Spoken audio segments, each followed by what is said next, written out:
I'm gonna tell you guys a story about the time I got scammed by this man when I was working at Hooters. And came into Hooters when I was working, and he sat at my table, and obviously I talked to him. Obviously, he was telling me about how he has all these connections to all these CEOs and all these Fortune 500 companies like Delta, Google, American Express, like all these big, huge companies. And I was still in college at the time, looking for an internship, and obviously that intrigued me, and he knew that too.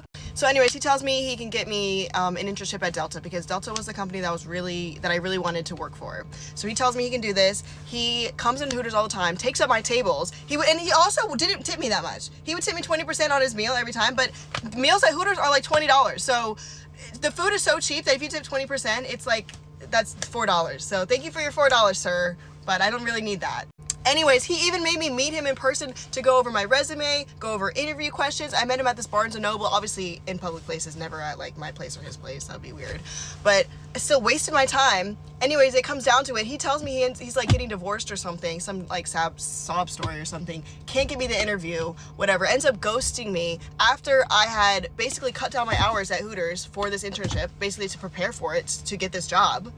All to find out that he was a fucking loser and lived in a fucking hotel, because I guess he got kicked out of his house that his wife and kids lived at. So I think he was just bored in life and wanted to scam someone that was vulnerable. So fuck him.